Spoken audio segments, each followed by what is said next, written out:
Como eu organizei minha vida financeira em 2025. Sejam bem-vindos ao canal e hoje eu quero falar um assunto assim que tem me chamado muita atenção durante esse último ano.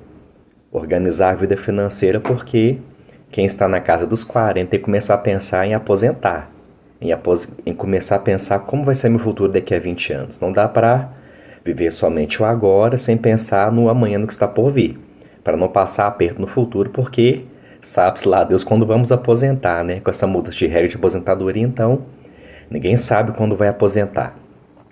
Como eu organizei minhas finanças em 2025 sem do meu sufoco financeiro? A primeira coisa que eu fiz foi um diagnóstico financeiro. No primeiro momento, eu coloquei no papel todas as minhas dívidas, porque até então eu não tinha feito, eu só trabalhava, recebia, pagava e não tinha noção do que estava entrando e saindo. Coloquei cada gasto no papel, água, luz, internet, compras do mês, cartão de crédito, etc. Coloquei no papel. Aí eu fui entender o que estava saindo. Mediante ao que estava saindo, eu fiz o somatório total e subtraí do meu salário. Eu pude entender onde o dinheiro estava indo embora. A segunda coisa que eu fiz foi o meu planejamento. Fiz igual o governo faz, coloquei meu teto de gastos. Até um valor X eu posso gastar. Passo desse valor e sou proibido de gastar porque a tentação de comprar por impulso é muito grande. A tentação de comprar uma cervejinha todo final de semana é muito grande. Porém, não dá para viver a vida depois de 40 anos sem um planejamento financeiro, né? Não dá para viver sem planejar nada. Eu também aprendi uma regra chamada regra 50-30-20. Ela funciona da seguinte forma. Você vai distribuir sua renda assim. 50% da sua renda são para suas necessidades de moradia, saúde, alimentação. 30% para desejos, lazer, seus hobbies. Tipo, no meu caso, que eu estou fazendo o curso, então, vender esses 30% para desejos.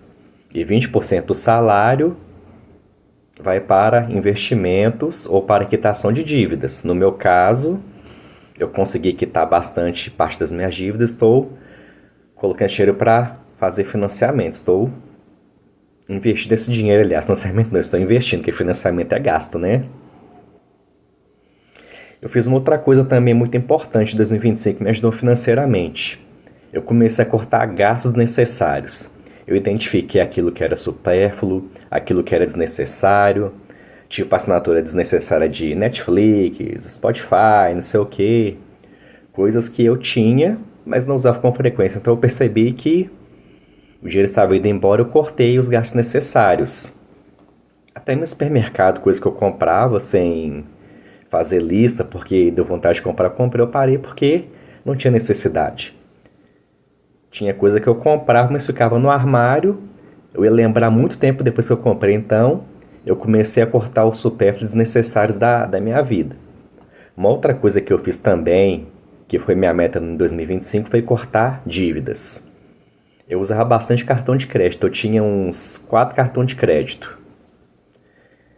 Eu usava aleatoriamente cartão, né? Porque a gente não entende que o cartão é você estar gastando dinheiro que você ainda não entrou. É como se eu estivesse gastando o salário que eu ainda não recebi. Então, o que eu coloquei como meta na minha vida? Vou quitar cartão de crédito.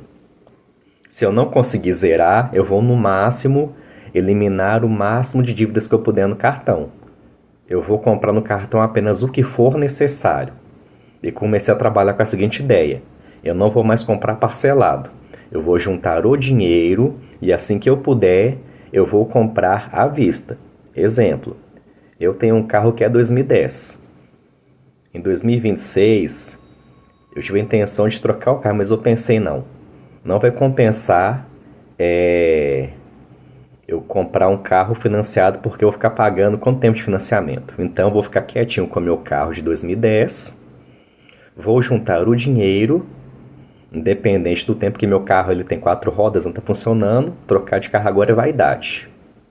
É mais vaidade do que uma necessidade, então eu vou juntar nem que sejam uns 2, 3 anos, assim que for possível eu vou comprar à vista. Eu não quero mais ficar preso em financiamento, eu não quero mais ficar preso em uma dívida longa. E eu comecei a fazer dívidas inteligentes. Qual foi minha dívida inteligente em 2025? Eu comprei um lote financiado. Por quê? Quem compra a terra não erra. É a frase mais certa que tem. Pesquisei e encontrei um local onde eu consegui comprar o lote com uma entrada pequena de R$ 550 e pago parcela de quanto? De 520 por mês. É um investimento porque o lote não desvaloriza. Se eu comprasse um carro novo, por exemplo, financiado, o carro ia desvalorizar quantos por cento em um ano? Imóvel não. Ele valoriza com o passar dos anos. Então eu fiz uma dívida inteligente e necessária. Outra atitude inteligente que eu adotei na minha vida, que é uma coisa básica, porém eu não fazia. Reserva de emergência. Eu comecei a guardar por mês um valor X para que, quando acontecesse algum imprevisto, tivesse onde tirar o dinheiro. Porque muitas vezes aconteceu imprevisto, onde que eu tirava? Cartão de crédito. Aí virava uma dívida. Então eu comecei a gastar. A gastar apenas o que era necessário e guardar um dinheiro para quando acontecesse uma emergência, eu tivesse onde tirar. Por exemplo, a minha geladeira, ela parou de funcionar. Então, se eu não tivesse uma reserva de emergência, onde que eu ia tirar o dinheiro? Cartão de crédito. Então, é muito inteligente ter uma reserva de emergência, porque senão você vai tirar de algum lugar, né? Ou você vai pegar um financiamento que vai te cobrar um juro que custa um rim, porque o juro de financiamento é caro, empréstimo é caro, ou você gasta no cartão de crédito, que também não é muito jogo dependendo do caso. Então, foi isso que eu fiz. Em 2025 eu trago para 2026 e eu consegui organizar bastante minha vida financeira. Igual, por exemplo, eu comentei desse lote. Esse lote em Jaboticatubas, eu quero fazer a construção. Pelo que eu vi, eu fiz vários orçamentos, eu cheguei no mais assim eficiente e inteligente que é a casa pré-fabricada. A casa pré-fabricada me seria entregue com todo acabamento e tal, com R$ 70.000. Só que eu não tenho dinheiro agora e eu não quero fazer um financiamento para fazer uma construção. O que eu pensei comigo? Vou fazer um curso de pedreiro por quê? Eu entendi que 30% ou 40%, pelo que eu pesquei na internet, né? É gasto com mão de obra. Então, quanto que desses R$ 70.000 não é mão de obra?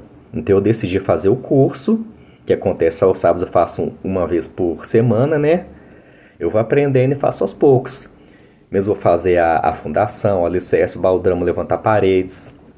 Como é uma casa para descanso em roça, vou pensar se é necessário colocar uma laje, ou se eu quero deixar só com telha, porque é para passar final de semana. Então, eu comecei a fazer gastos inteligentes. E depois dos 40 não tem jeito de organizar a vida financeira, gente. Se você não organizar, o tempo vai passar, aí você vai aposentar e ficar passando aperto. Essa não é a minha vontade. Então, o que nós podemos fazer de mais inteligente é organizar a vida financeira.